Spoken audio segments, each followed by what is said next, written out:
All right, everybody, welcome back to another episode of the Welcome to the J podcast. I am your host, Jahenns Manigat, aka 12, aka Canadian Red Bull.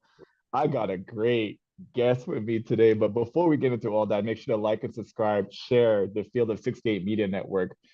At this point, man, I'm just tired of seeing it. You guys should have been doing it already. Share it with your friends, share it with your family. It's just me talking about Jays basketball, the college, the campus that I love the most, obviously. Let's get into it, man, because the Jays on this two-game winning streak. I'm feeling really good about it. How much a difference a week makes is unbelievable in this college basketball landscape. So let me make sure that I do the right thing and introduce the guest that we have who literally needs no introduction. Is he a fan favorite? Absolutely. Is he a Blue Jay ambassador? You already know. Is he also a Creighton podcaster? You better believe it. He is the pride of Massachusetts. Can I say Jordan Scurry? Welcome to the podcast, Hey Brody. man, I will say I look forward to coming on here because like the introductions are unparalleled. Like I'm never gonna get an introduction. Where else am I gonna go that I'm gonna get an introduction like that? So hey, You can appreciate keep you. coming You know I'm back happy here, to be that's for here. sure. Oh, You can keep coming back here. You get all the intros out here. I'm not going anywhere, man. I'll be here for years. Don't worry. But good to be For back with all you, of man. for all of you looking at the video feed today, look at the background that my man Scurry just pulled up. Man, We back, baby. Greatest place bro. on earth. This greatest place on earth, baby. Wow. I Creighton need to honestly University. put that as my background because one, that makes me miss Omaha so much. And then two, seeing you right on the edge of the mall, like I feel like See, it's that funny is it's that is funny you say prime that. Jordan right there. It's funny you say that because I actually have a few backgrounds for this, right? Because I do Scurry in the Scrub with my guy Matt DiMarina. Shout out to Scrub. Hell yeah. We do our podcast, and sometimes we have videos, sometimes not, because like especially like even most recently the Yukon game, I was driving back, so like I had to do it from the car.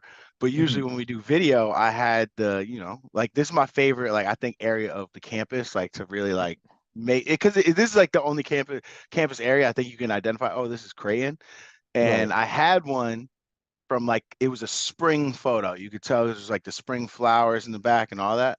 And Matt and I obviously started recording our preseason podcast in like August, September.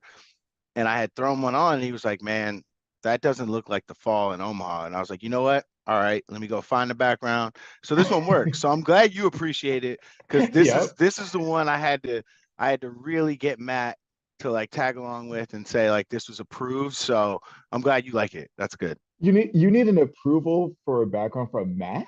Well, I wouldn't say I need an approval, but I'm just trying to make the viewers happy. I'm trying to make sure Gotcha. everyone, catches the vibe. So I figured this is the one. And so now that I got the approval from 12 himself, we're gonna rock with this one.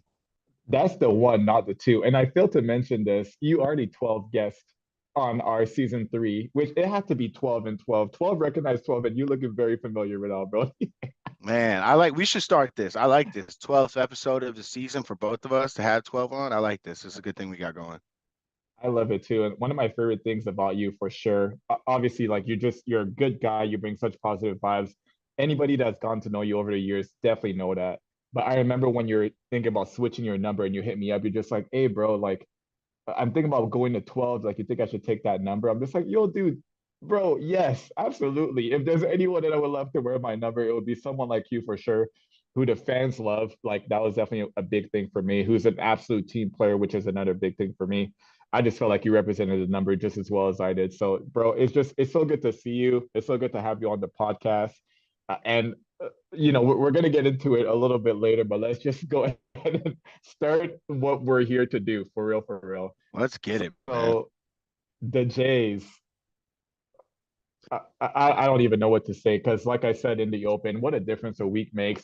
Last week we had Ross Farini on the podcast and we talked about their two-game losing streak, and he kept the hope alive, talking about all these advanced analytics, the stuff that we're doing so well that doesn't necessarily show on the scoreboard, but it just hasn't benefited the Jays so far. We saw it kind of go that way these last couple of games, obviously beating a tough Providence team at home first and foremost, and then last night winning 73-52 on the road against Butler. Lots of good contribution from the starting five. Ryan Nemhard led the way with 12 points, 11 rebounds for the Jays starting point guard. Huge. Baylor added 12 as well. Big Kalki and Trey added 11 apiece. Arthur Kaluma with 9 points. And then my favorite part of it all, we got 18 points off the bench. Thank you, Huge. Lord. We've been Yeah. waiting for this. Listen, Skr, I know this is something that in your podcast you've also had conversation with Matt about. I want to get your initial reaction, obviously, about the overall game, how it unfolded, but then I want you to dive deep a little bit more about like your thoughts about the lack of bench scoring and what we saw last night, which was honestly kind of a complete 360 with, what we have seen previously up to this point. Right. Like I think to your initial point, I think like a big thing, and even Max been saying it, right? Is like you guys give up on this team, but like don't think it's a good idea to yet, right? I definitely Mhm. think they're starting to hit a stride, and I think this is the time of year, and I know you can speak to it too. Just in my experience, like we've been really like in just my experience at Creighton, like we've been really good at this point. But what does Mhm. being really good at this point in the season do for you? You know, I don't think it really does all too much. Like, because I've had teams where we peaked in January or before January, whatever it might be. Um, and I think it's just like this year has obviously been a roller coaster, right? Like I think coming into the season with the expectations we had and the way it going, obviously a roller coaster. But I think, hey, now it's at the point where we got to stick it out. You got to stick it out to the end and like see what this team can do. And as they figure it out, like these couple months are going to be crucial. And I think if we can get rolling by the time it's the end of the season, that's going to pay dividends. Like, and we're not going to remember the parts of the season this year that were, I guess the lows. If we can turn it around now, obviously, like the past two games are giving us a lot of confidence. But I think there is a lot of signs that point that we're going in the right direction. So I'm excited to see how they can keep this up and if they will keep it up for sure. The issue for me necessarily isn't necessarily about like, peaking too early or whatever the case may be, because we all know, especially in this college basketball world, that teams who peak at quote unquote the right time, which is like late February, heading into That's it. their conference tournament, heading into March Madness. Like, for example, like one of the biggest examples of this, and Ross mentioned it last week when he was on the show. Shout out to Ross Marini one more time.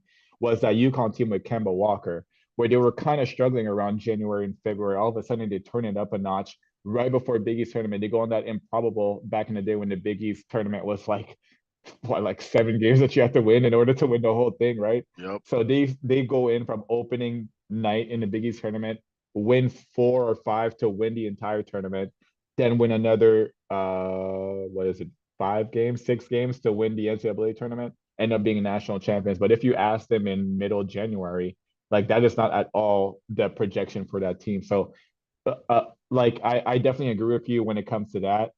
But I also think there's something about this steady improvement of a team going on, and we just haven't seen that from the Jays because of all of the the injuries, the sickness, the players who are Yeah. in and out of the lineups. And I'm so glad that you mentioned what Coach Max said about don't count this team out, because I remember a couple post game press conferences ago, he said something along the lines of, I'm not gonna panic until I see my full roster not playing well. And I think that bodes well for the players. That definitely gives them a ton of confidence, but also the coaching staff and the fans kind of can take a deep breath and be like, you know what, you're right. Like Kalki missed a couple of games. Like we weren't right when he was back. It takes a little while to get back into the groove of things, and it just kind of seems like hopefully the Jays kind of get into the groove of things. Is that a little bit of what you mean when you say you've been on teams that peaked maybe too early in the season? 100%.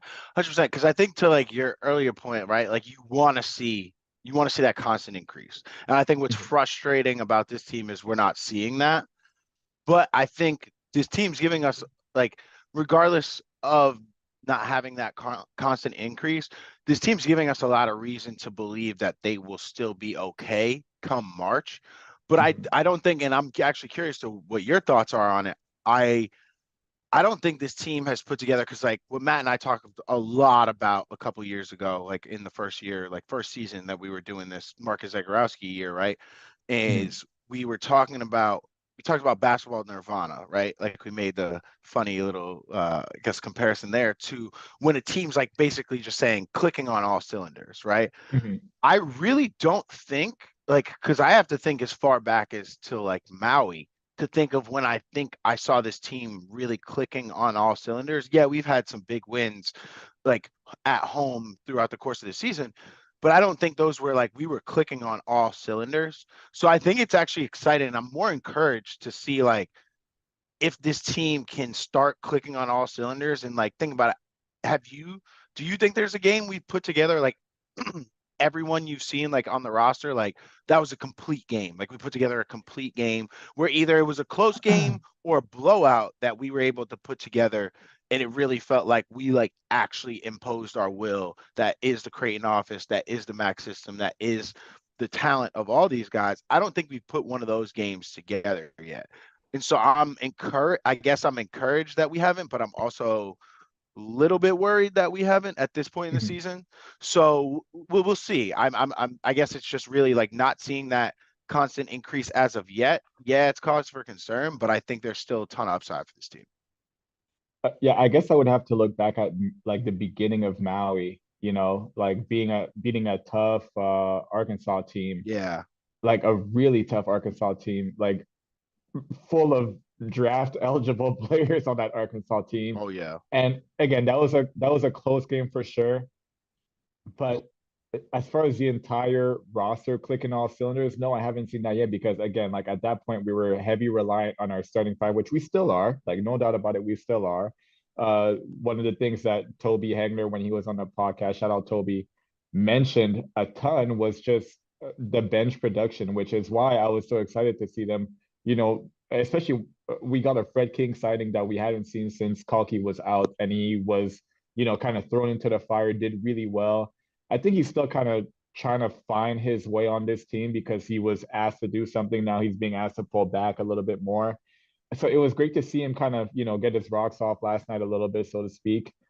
But at the same time, like as far as like a full team performance where the guys coming into the game are also as effective or at the very least as important as the guys who just came out. I don't think we've seen that just yet. And yeah, it is cause for concern, but on the bright side, it is something that we could still kind of build towards. And when it happens, when we start to click on quote unquote all cylinders, like you mentioned, I still believe that this is one of the most talented teams that Mac has put on the floor. And you have to get behind that at some point in the season. And I don't think there's any better point to do so than right now. Yeah. I want them to make us get behind it. Like I want them to like really Yeah. impose their will. And I think to the point you brought up, because like, and especially I want to clarify, like when I'm saying clicking on all cylinders, I'm not saying like Farabello needs to come in and give us 30. Like I'm just, 36. yeah, like I'm not saying that. All I'm saying is like I've yet to see, because you definitely remember like in your time, right? Like, and especially your Yeah. role, you're a great person to talk about this specifically with is right. Like you probably remember games where you scored what, like 9 points, but you were like, yo, I killed today. Like I killed, Mhm. like I was a star in my role today. I'm Yes. waiting for this team. I'm going to be very encouraged when this team puts together a game where I am encouraged by every player that plays in the game. Like I still Mhm. haven't had that for them yet. And that's why like I'm seeing signs of it even last game, right? Like we talk about Fred King. I think even when Fred King plays the way he does, and I thought it was inspiring, like from where I was sitting on a couch in Boston, Massachusetts, right? Mhm. Because of Mhm. just the energy he came in with, Yep. the way he was I moving his I feet, love his his attitude. attitude Oh, I sometimes, love his bro. attitude. I I love his love his attitude attitude sometimes.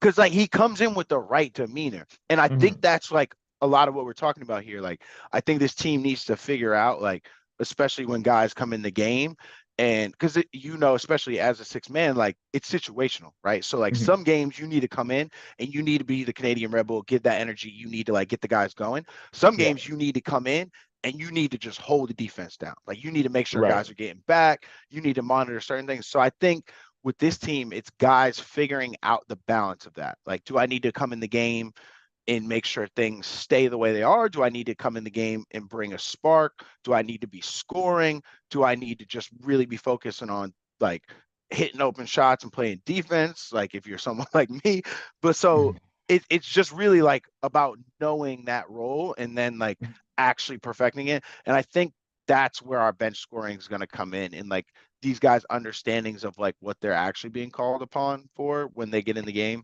So I think they're all figuring it out. It's hard with lineups, like even Fred King, like I'm talking about now, he's just figuring it out where he's going to be the one like to actually inspire Kalkbrenner to come back out. Like if Fred King goes out there and kills, like last game, I think it's a great example of, yo, Kalkbrenner sees on the bench, Fred King is killing. Yeah. The I need to expectation is come you in and got do to the go same in there thing. and do the Yep. same thing, if not raise that, right? Better. You're Yep. the starter, so you got to go back in there and raise that. So I think these guys are really figuring out how to help motivate each other and how Mhm. that's going to work for the rest of the year. So I think they are figuring some things out. And I think like just seeing the like attitude and looks on their faces, like, yeah, it's just taken till now to figure some things out with getting guys back healthy, with figuring out certain lineups, with understanding now how guys play and where they want the ball. Yeah, I think I'm definitely cut more half full than empty at this point. Oh, I'm definitely cut more half full than empty today for sure. That's 100%. You and me both, brother. You and me Man, both. I want to go back to Fred King real quick because we talked about his attitude and just his demeanor when he got onto the floor last night. And he is, most would say, inexperienced player just because not only he's a freshman, but he just hasn't been playing basketball at this competitive level for a really long time, obviously. And I just feel like he just hasn't learned to bottle that quite yet and to be able to lean on that and rely on that on a game in, game out basis.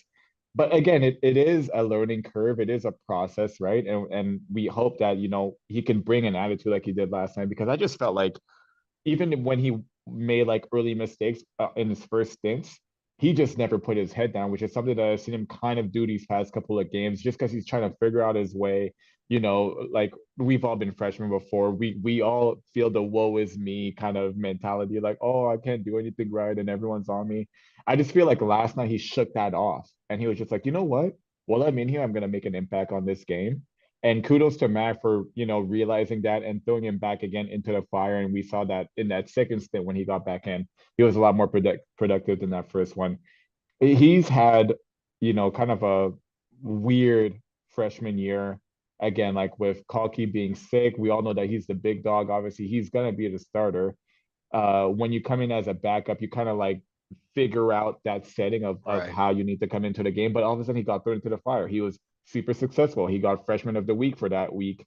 And then he's been asked to be pulled back again. If you were in the locker room with Fred, what kind of advice would you give him as far as what his approach should be? What he should be looking at when he's off the floor watching the game, and just overall like how he can help this team get better down the stretch.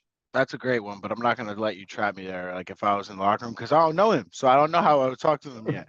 But I would Fair, tell you fair. off of it, because it actually leads into my next point, just off of what I've seen, like because like I said before, so I was at the UConn game, right, and Mhm, I went with a group of friends just from work, and they were asking me about Fred King when he subbed in the game because Cal picked up a couple early fouls, and which kind of like was difficult for us that game, right? But I would even say the difference between the UConn game to yesterday against Butler at Butler mhm, was when he subbed in the UConn game. Like you could tell he was out there, and I don't know if this is again because I don't know if he was hurt. He had a huge like hamstring wrap on that game. I was like, oh my man's like it looked concerning how thick his hamstring wrap was. I was like, I don't even know if I'd play with that big of a hamstring wrap. But anyway, mhm, he was out there, and I think like his mentality when he went out there at UConn was like, all right, let me not mess this up. Let me just like mhm. not. Let me try to like just play good defense, emulate what Big Calc was doing out here before me, and just not mess this up. Which Yesterday, you and I both know coming in with the I don't want oh, to mess up uh, uh, mentality is that's and so freshman. That's so freshman. man, yeah. That's the most Yeah. freshman thing, right? And I get that, but that's to my like to the point I was about to make is just that Mhm, it's crazy to see again, like you said it before, but it's crazy to see how much can change in a week. And the UConn game was obviously like a little over a week, but like it's crazy how much can change in a week because last night again on the road. Like he was at UConn at Butler again on the road, but that looked like a whole different player, man. Like that looked Fred right. King last night looked like he was not coming in just to, hold down the fort till Ryan Kalkbrenner got in. He looked like a guy who was out there to change up the way the game was played a little bit to benefit his team, right? Like because Right. I think he's starting to figure that out, which is super super good and positive on our end is that he's realizing okay here's what I do different. I don't know if it's film he's watched or something coaches have said to him, or even just like you said, hasn't been hooping for a minute. So like, I haven't been hooping for a while. So he's figuring a lot of things out. And I think that just Big E's schedule is the best experience teacher that he can have, like Mhm. understanding what that schedule looks like, what a couple road games look like for you having to play over X amount of minutes, right? I think he's really figuring out, oh, here's what my impact is when Ryan's out the game. Here's what I can do that Ryan can't do. Like here's the way I can like run a big like that was just tired from Ryan being in the game and him running. Here's how I Yeah. can get an advantage on him. Here's where I can like even his footwork last night. He made a crazy post move. I think it was in like the first 5 minutes of the second half. And I was like, oh no, he's here to play. Like he's really Right. like establishing his presence rather than just being there as like, a big until Ryan Kalkbrenner gets back in the game. Like he's like, no, you got to mess with me now. Like you got to really guard me now. So I Mhm. like that. I like that coming on of him. And so it's inspiring to see. I think it's I guess what I'm trying to say I want to see from everybody on the roster, even though a lot of the other bench guys, because I think that's really what's gonna ultimately lead to our success if we're gonna, roll into a Big East championship here in March.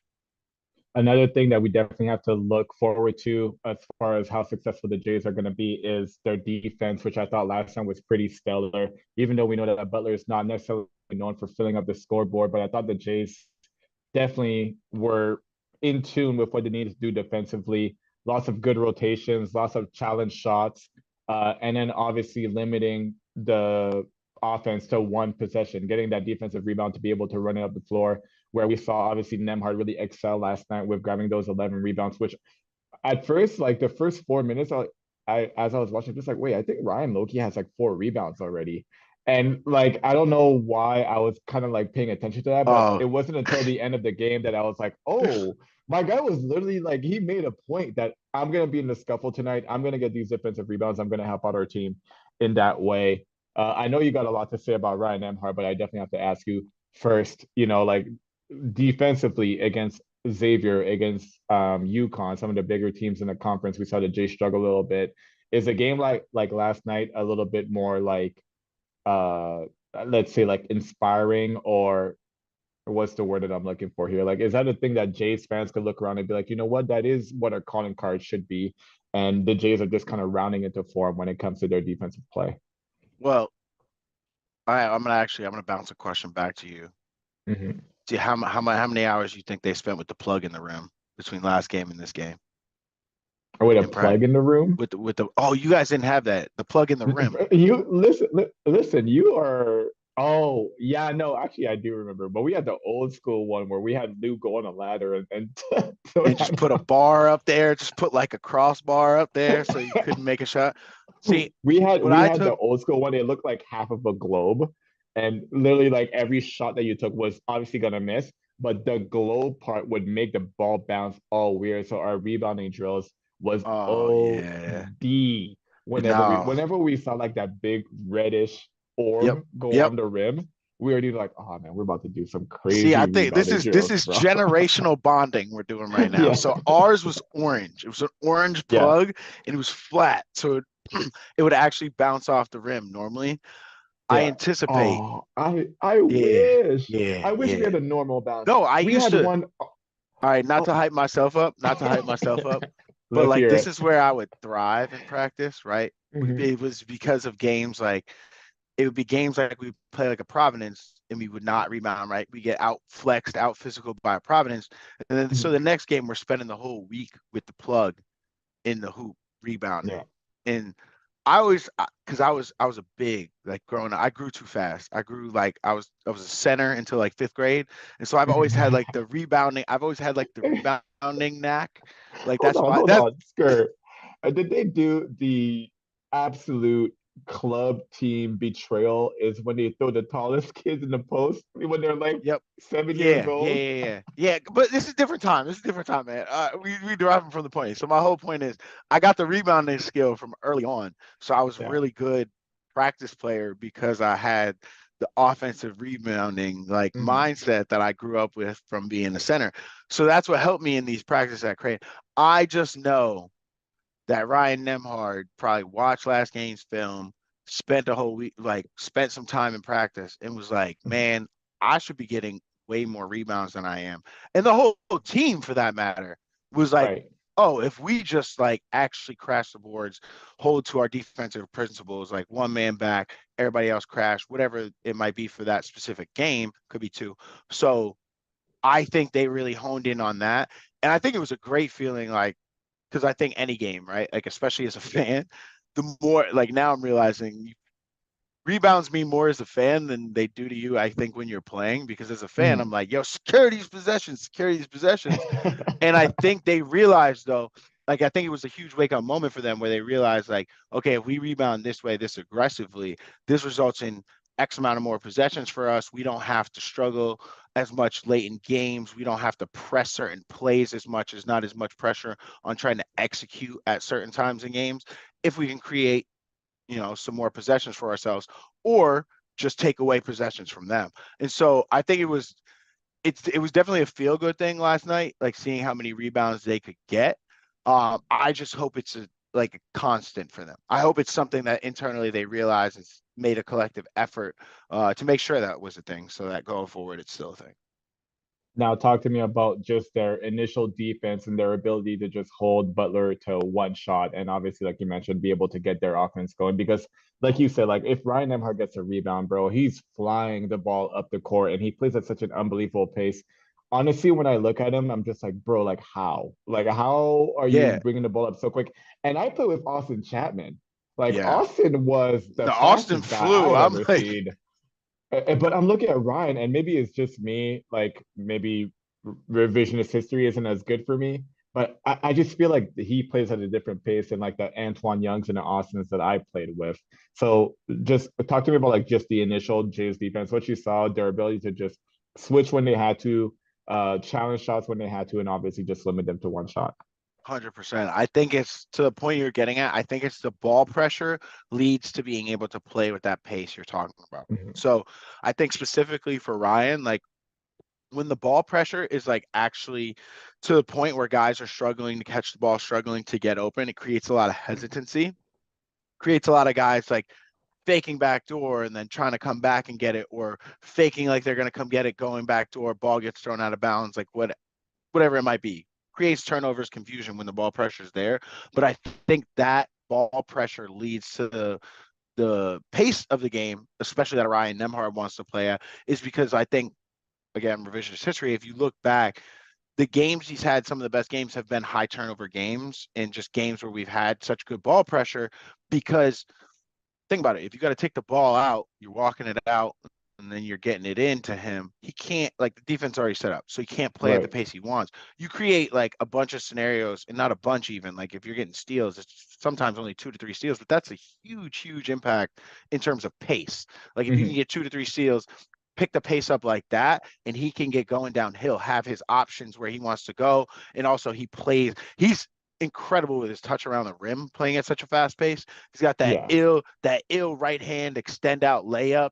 Yeah. And I think what people don't understand too, especially speaking to the viewers here, like I'm a viewer, so like now from this far, when you see him taking those layups, he's moving at a much more faster rate than you think. And so, like, to be Mhm. able to see him get those off and probe his dribble around the paint a little bit more, even in fast breaks, I think it's really that ball pressure that's going to lead to that. And I thought their ball pressure was good yesterday. I think it I think they're just a little. I guess my biggest critique is like in the UConn game, the one I was like, I hate to keep referring to just the game I was at, but I think I got the best up close I like mean, the look games at that it. you see live, you just get a Right, totally right, different perspective than what you see on right. TV. And I So, think just for the sake of comparison right now, I think it's the best. And so I think in that game, they may have not had the same amount of ball pressure as they did yesterday because yes, UConn is more lethal off the dribble, and so you can't pressure them as much.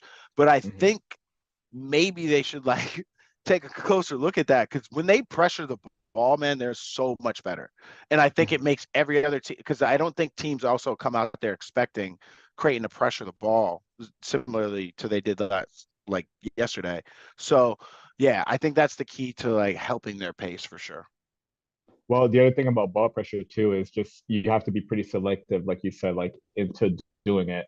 Like you got to know who's susceptible to cough it up and who is just going to be able to handle that. So the better decision is to kind of like lay off and allow your defensive principles to just kind of win at the end of the day. Yeah. One thing I definitely wanted to mention when you talk about defensive ball pressure and things of that nature, there's a reason why the Jays are like tops in the entire NCAA in the amount of fouls called against them, is because I feel like Coach Mack has really like understood over the years not to play one specific way defensively, which could Definitely. be seen on film and shown to other teams and for them to take advantage of it. I feel like kind of early on in his Creighton career, and I was a part of some of those teams, we would try to impose our will defensively one way specifically, and that would maybe come back and bite us in the bottom. Like just because teams would scout us, they would know, okay, this guy, like I'm talking about myself, this guy's a little over aggressive. So if you just sweep through his arms, you're going to be able to just get a Man, foul call man. that way. And I think that he's kind of realized, like, okay, like this is a team that we could get up and after him. Hey, this is a team that maybe we just kind of lay back. They're not going to shoot the three so well. So as long as we limit their driving opportunities, then we'll be fine. Hey, you know what? Let's stop forcing baseline. Let's force middle and let's direct traffic into Ryan Kalkbrenner because we have now that defensive weapon. So kudos to Mac for kind of understanding, obviously with experience, how to place his guys defensively. And I think the boys have really adapted to that. And you saw, the best version of, not the best, but like a really good version of that last night for Definitely. sure. I kind of Definitely. want to talk about, Mac in the post game, praising the ball movement too. Like as I said in the open, a lot of balanced scoring. Their highest point scorer was 12 points with Ryan Nemhard and Baylor Shireman. You got 11 from Kalki, you got 11 from Trey, you got 9 from Kaluma, you got 18 points off the bench. That all came together to have a 73-point night. So right there, right below that Godfather's line, which I think is always key for the Jays to reach. I feel like if they reach that Hey, Godfather's if line, I would have been in there, I saw yesterday they put in my man Sammy. If they would have put me oh, in, man, we Sammy. getting we getting Godfathers. We getting Godfathers if I would have been in there, but that's beside the point. So Mac was really praising the ball movement in the post game, and what I wanted to ask you is just explain to like the listening audience, the viewing audience, like how it feels to be a part of a team because you have definitely been a part of one or a couple, to be honest. Now that I think about it, I've definitely been a part of the my last 3 years on campus of teams where the ball is just absolutely zooming. Everybody's getting a touch. You feel really good when you catch the ball, whether it's to shoot, to drive, to Oh set up yeah. a play for the next person. I think fans don't quite understand what that means. I feel like we have a little bit of because I'm a fan now, but like I Right? feel like we have a It's little bit of crazy. a video game mentality where we think that everybody starts the game at 100%, and that's just not necessarily how it goes. Like a lot of guys need to kind of build into a game, if you know what I mean. Like not a lot of guys are able to just go get it, and those guys are absolutely special. Like the Marcus Fauses of the world, the Doug McDermott's, the Marcus Zagorowski's of the world. I guess if you just name your son Marcus, you'll get one of those. But like, explain to the fans like how important it is for everybody to get a touch, to feel like they're involved, and if the ball is zooming and moving like that, how much better it makes like team play and the assist and all that stuff will go up just because of that. Well, it's energy, right? Like energy is contagious. And I think Mhm. like especially in the game of basketball when you have five players on the court, it's just like for anybody who's ever even played pickup, right? Like just getting to touch the ball in the flow of things, right? Like, doesn't that Mhm. make you just feel even more in the flow of just what's going on in the offense? Like, I think it's really being able to like just get consistent with that, and it's really just finding a rhythm with the driving kick. Like, I think the game, like modern basketball now, like especially at the high D1 level and then even NBA level now, is all about like the driving kick mismatches. How many mismatches can you create off the driving kick? How many just like times can you change the side of the floor to get the defense moving? How can you make the defense move in a way that you can exploit it? So I think that it's Mhm. just really for this Creighton offense. I think the one play that sticks out to me the most was there was a Farabella three right in front of our bench in the second half yesterday. That the ball, I think we actually got it. The ball moved from side to side of the floor, like probably it went from left to right, back to left, and then I Mhm. think the ball got rebound. I think he took one three and got rebounded. He swung it around and then he hit another relocation three after. Yeah. And I think that speaks volumes of how we were passing the ball yesterday and how we were just finding the open guy rather than like finding a hot hand or anything like that, where it was just like, let's just get the best shot we can get and go from there. And like, I think if that's what the mentality of this team is going forward, oh, we're in for a treat. Because like, I just think yesterday, seriously though, yesterday like was the first time where I noticed on the court, especially in that second half. I think especially when they established the lead, they were up. I think they did a really good job of saying like, hey, we're going to try to get the best shot we can here. Don't care who gets it. Just move this thing around. Let's feel it in the flow. And I think they finally started to feel some of that flow.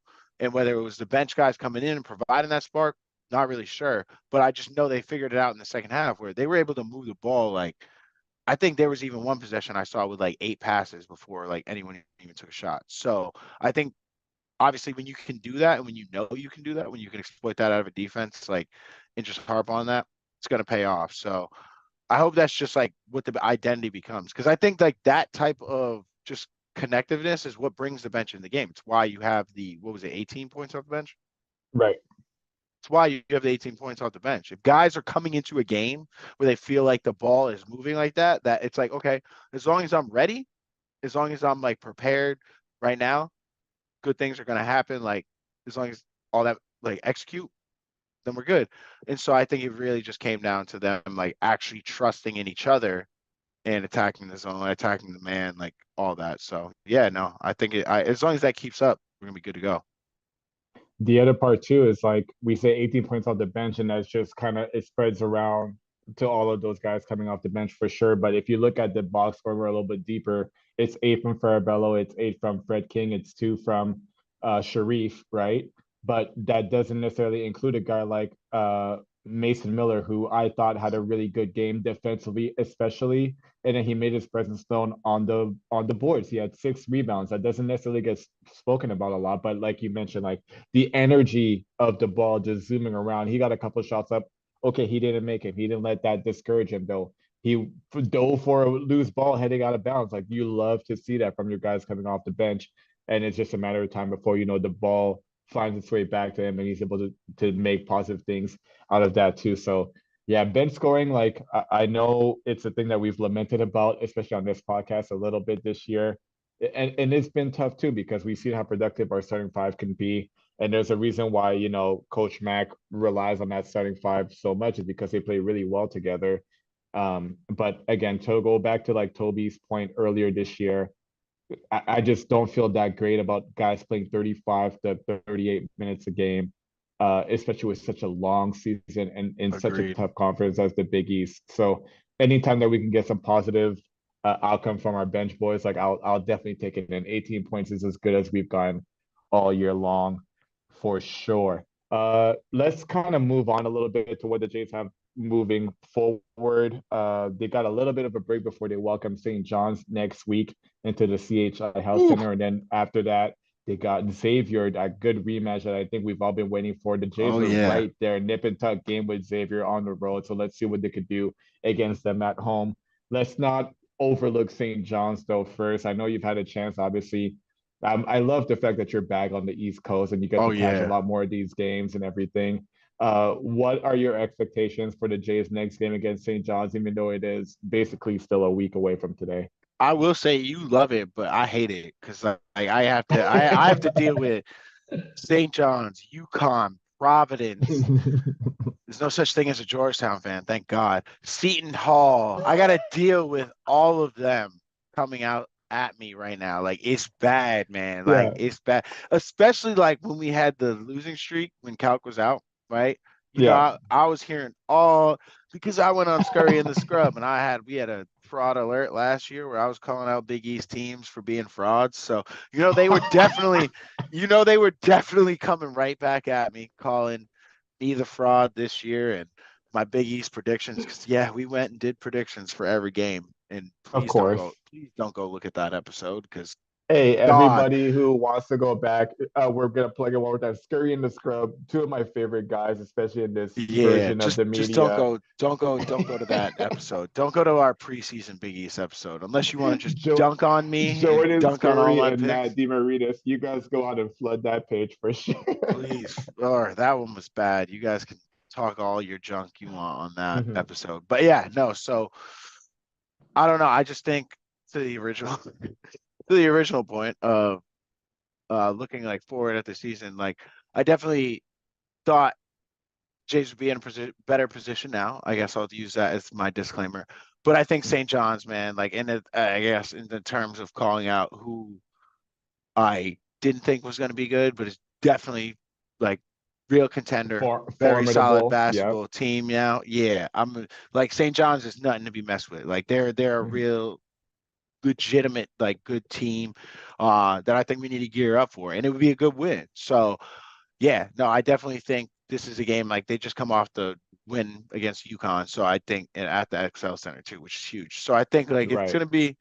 I think it's gonna be a good game, and I think personally, just going now to UConn, even Omaha's a much harder place to play in, so they're gonna still struggle there. But And the students are back, which is a yeah, yeah, huge oh thing that yeah, the Jays factor gonna that have in, to factor start. that in. There you go.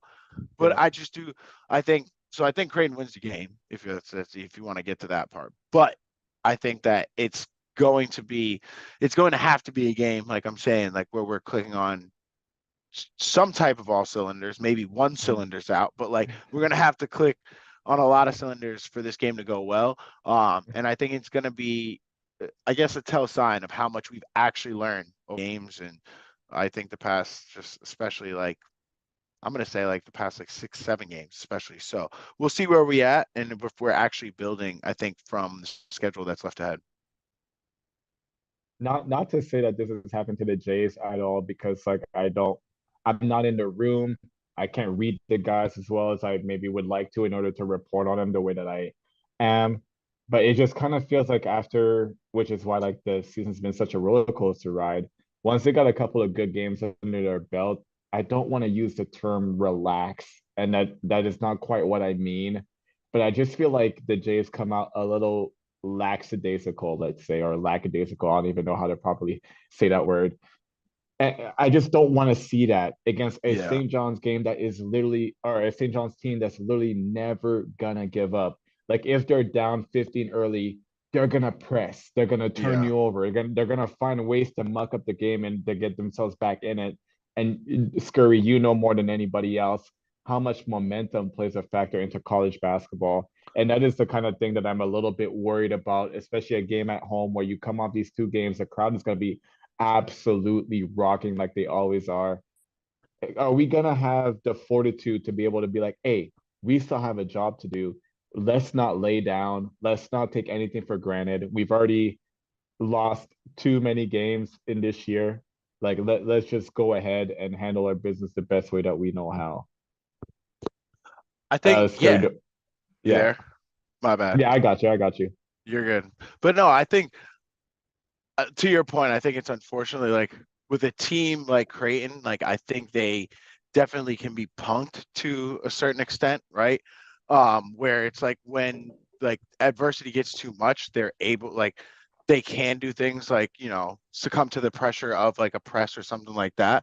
But I think Mhm. when it comes to a game like this against the St. John's, especially at home, I think they'll be able to get up for it because they know the stakes of this game and like what it means Mhm. and what it should mean at least.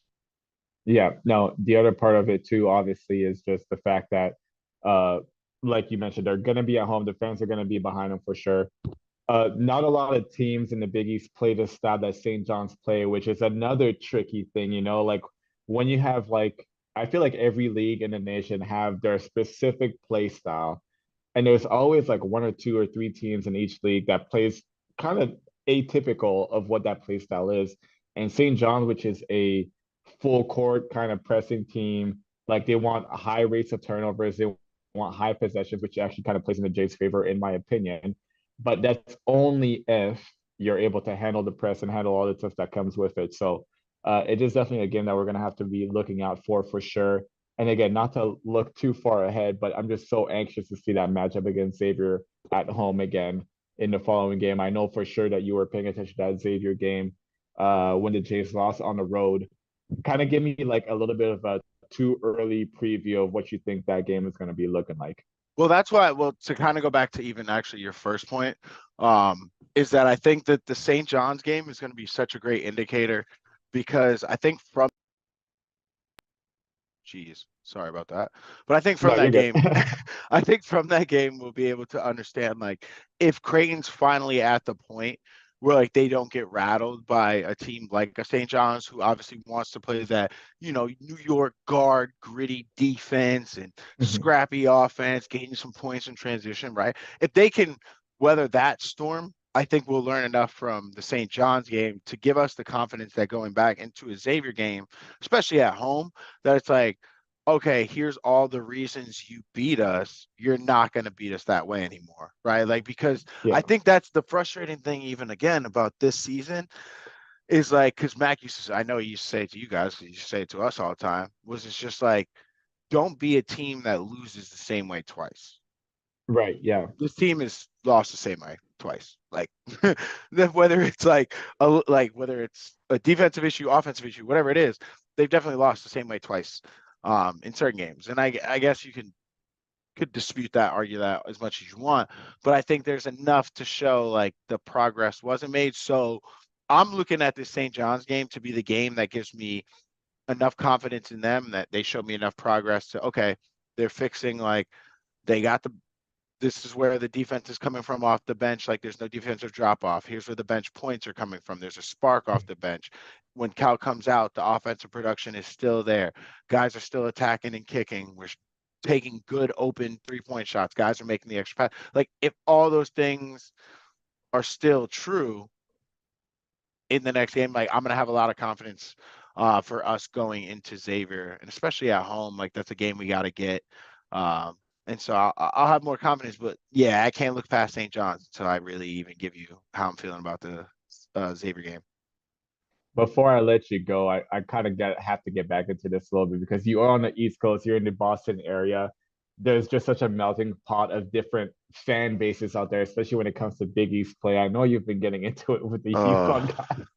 don't. Do you really want to go there, man? I just want to hear your perspective on it because especially since UConn beat us for the first time since they moved back to the Big East. Man, I'm sure you've been hearing it. I just kind of want to man, hear like what you've been kind of going through and your perspective man, on all. man. I met if any of you on Twitter and follow, if you've seen the No Escalators account on Twitter, that's a Oh huge God. UConn fan account.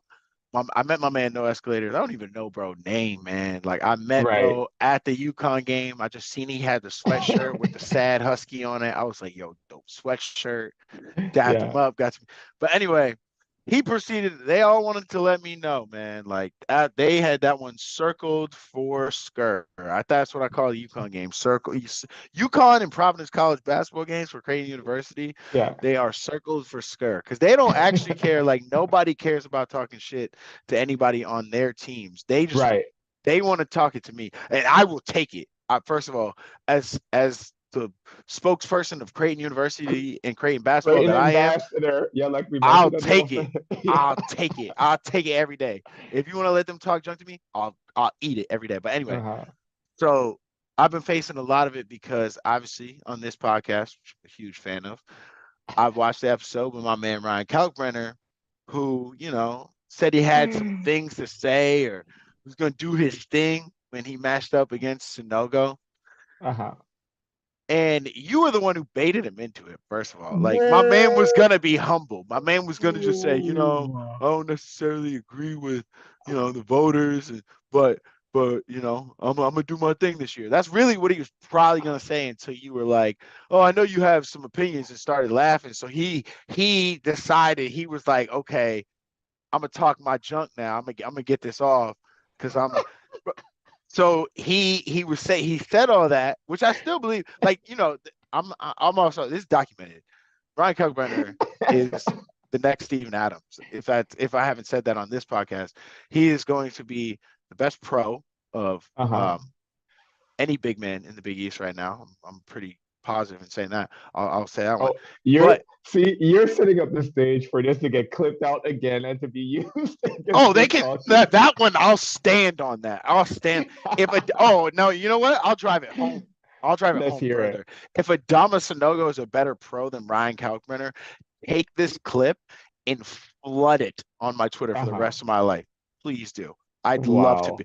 Wow. Yeah, please. I wouldn't love to be wrong, but I'd love to see someone try to convince me I'm wrong on this. But So so my problem hold is on. I you just got to have to interject. interrupt Okay, you. okay, please, Bro, listen to me. please, Oh, Scurry, I please, go love you, ahead. bro.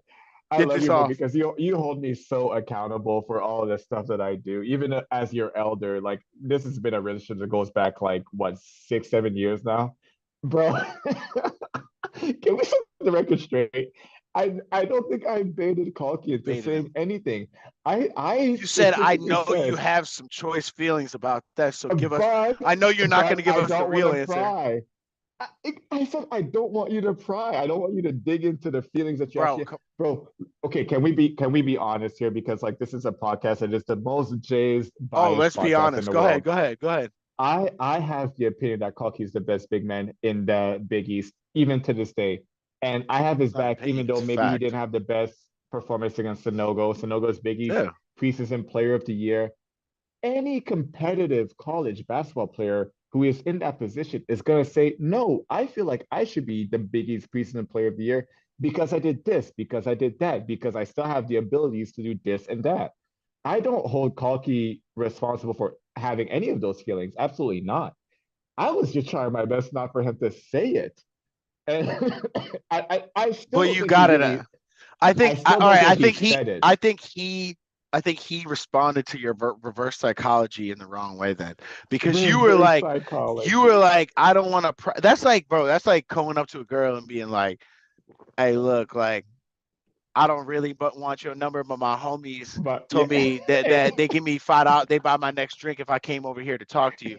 You know you still want the number. Like, you know you still gonna walk away if she gives you your number. So Bro, you know you still gonna give your Scurry. answer as if you were prying. Like, you know Calc was still gonna give his answer as if you were prying. So anyway, but that's neither here nor there. No, All I'm no, saying, no, no. I need to, bro. I need to set the record straight for sure. Kalki, I know you're gonna see this because they're gonna clip it out and they're gonna give it to you. they're gonna send it to him. I was not, Scurry is gonna personally do it. I was not trying to get an answer out of you that you didn't want to say. It is my humble opinion that I was trying to make sure that we kept it as, you Why know, lie? Why lie? no, bro, because here's the thing that I love about being able to have your own podcast and all that stuff, right? It's Like this is great, the isn't thing it? that I love. It's awesome, and I know you can attest to this, right? You can kind of lead a conversation to the direction that you want it to go for sure. And then at the other part, like I love these guys. I see them as my baby brothers, like just like I did you, just like I did all the other guys that came behind me. I appreciate the work that gets put into being a Creighton Blue Jays basketball player, like the scrutiny that comes with not performing well. I never want to put these guys in a situation where they kind of maybe, shoot themselves in the foot or put their own foot in their mouth, whatever, phrase you want to use in that particular situation, right? So, like, when I saw that clip circulating, I was like, damn, like I didn't want it to happen on this podcast specifically, but it kind of did. But What do you I mean, go bro? back to like, huh? Okay, no, keep going. I'm right. No, Finish. I don't I want to was saying interrupt. that I just kind of go back to like what I was saying before, as far as like, guys, let's be honest. This is what all these athletes think about themselves. If these Right. guys want to be as good as they can be and survive at the next level, you have to have that attitude about yourself. Like, Definitely. for example, you don't think Ryan Definitely. Nemhard thinks he's the best point guard. You don't think Trey Alexander thinks he's the best shooting guard in the Big Yeah. East. You don't think Arthur thinks he's the best 3-4. Oh, Same with Baylor. Like, I mean, all these guys think that, and they have to, and that's where success comes from. You okay. know, now Okay. us in the media, now if they say it out loud or hint to that, we throw stones at them like, oh, you shouldn't say that. You should have a little bit more tact about yourself. But look, LeBron James isn't LeBron James without the mentality that he has. Michael Jordan wasn't Michael Jordan without obviously the mentality that we have. And now years down the line, we praise Michael Jordan for punching Steve Curry in the face and having that type of mentality, like, hey, you gonna practice the way I want you to practice, and we gonna win these championships. You know what I mean? Right. So So but I think my only problem is you're not standing on the fact that, like, you were prying good information out of my man. Like, I would have done, all right, here's where I think we agree. And then here's where I'll tell you I think we disagree on this. And then we okay, can let's actually hear it. move somewhere. Where I think Yeah. we agree is that, like, exactly what you're saying. First of all, if Ryan Kalkbrenner was my big man and he did not get on your podcast and say that because I was talking crazy. I was like, Mm-hmm. he's the player of the year over my guy, like my guy. No, no, because I feel the same way. That's my little Right. bro too. Like how I don't even know him. I've met him once on his visit to Creighton when I was there. That was really it. Mhm. But that's still my guy. Like doesn't matter. Right. And so the point is like I want him to come on your podcast and talk like that. And specifically your podcast. That's why I'm like, I don't know why you're saying like, oh, I tried not to pry. No, pry. Like if you're gonna bro, this is where we are the ambassadors of this Creighton just culture is where it's Mhm. like, no, we want dudes to come to Creighton to talk their talk like that. Because I Mhm. don't want I honestly don't like I don't care about whatever. So I don't want you to come to Creighton if you're not going to have that kind of mentality where if someone's picked over you in the play of the year and you're in the conversation, if you're not going to jump on one of our podcasts and be like, hey, you know what? Should have been me, like whatever. Mhm. Because you know what I can't wait for? When we beat UConn's butt in the like March Madness or later in the year, and the same fans that were clipping up, whatever, oh, just big, that that game. Yeah, you know what? No, it's great about that one game that you guys are so excited about. You're 1-5 against us. Like you're 1-5. That's your Mm. one, and we have way more important basketball to play the rest of this year. So let's Hell keep that yeah. same energy, keep them Mhm. same podcast clips available, the same media that's there, the same way that these players feel, because at the end of the day, exactly what you're talking about. The way he felt then still persists through, and I'm excited to see what that actually means. Like this is where I'm like, I disagree because I'm like, I'm glad he said it on your podcast because, and I'm glad he feels that way because that gives me Right. more confidence going into the later half of this year and when basketball is going to matter even more. So he's got that in his brain now. These guys like are wired like that, and that's the kind of dudes we're getting at Creighton now. So I love it. Like I love Right. all of it. I'm just busting your chops because like obviously they're busting my chops for how he was like, talking his junk and that, but it's one game. It's one regular Right. season game. We beat y'all in a playoff game. Like, come to me when the stakes are win or go home, and then Mhm. talk to me after. But we got some season left, baby. I'm ready. Let's We go. and we got a good bit of season left, and that's what like been so weird about like this season so far. Like the pendulum has swung so far back Oh and forth yeah. that we kind of feel like it's towards the end. If you look at the schedule, we're literally just getting this thing started. And like you said at the very beginning of the show, the Jays are kind of getting their mojo together and playing the right way and playing together. So I know just like I am that you're super excited about, the process of how the Jays are going to be ending the season. And we'll be right here to cover it all for you for sure. Skr, bro, dude. Oh God, we need to figure it out this We got to summer. do this more. We got to do I, this more, I man. I missed you this past summer, bro. We need to figure it out so we could actually like do like obviously meet up face to face, hang out, catch up, all that good stuff. But have like an interaction like this, talk about Jays Oh, basketball for real, face to 100%, face. Like that 100%. is the thing that is Let's missing. try to get something. I don't mean to tease anything while we're still, live on the pod, but Mm, I'd love to do something. We could get a in-person podcast maybe this summer, catch up, even just if there's no ball going on or anything, talk about how yeah. your season was, that kind of thing. So, man, I'm here. Hit me. Let's get on the schedule. At the very least, I gotta be on Scurry in the Scrub this year. Like I asked me and Matt already talked about it when he was on the podcast. He's been texting me this past week for No sure. way. Like that is something that we need to figure out. The time zone always kind of Hey, makes it difficult, now that obviously, but I'm now just I'm just so glad that we have the lines of communication where it now might happen. now that you're such this like polished and esteemed like podcast host, we're gonna need you. We're gonna need you for our like NCAA tournament episodes to come on and like mediate us because like me, man, like especially during like post, like you give me Big East games, you give me NCAA tournament games. I'm already Yeah. drunk by the end of the game Yeah. because I'm Oh, you're wilding on out. 10. I'm on Yeah. 10. So Matt's like, yo, you trying to do this podcast? And I'm like, yeah, but I'm Yeah. kind of wilding out right now. Yeah. Like I'm red in the face. I've been screaming. I kind of lost my voice. Like, am I still cool to get on the podcast? And he's like, yeah, I guess. And I'm like, Yeah. all right, like so now we need to get you in there to like mediate so when I go off on my drunk rants, you can help like, calm me down a little bit. I'm looking up the Creighton schedule right now. Hey, let me try and get on your podcast after the Xavier game. Like, I'm gonna text Matt. Obviously, you and I are texting too, so let's just try and Perfect. figure it out. I think it'll be a perfect one. Obviously, the rematch, like of a top 25 team. Maybe at that point we'll be getting a little bit more votes, even though I just think because of Jays and how this season started, I just don't feel like the voters are just going to give Yeah. him a lot at this point right now.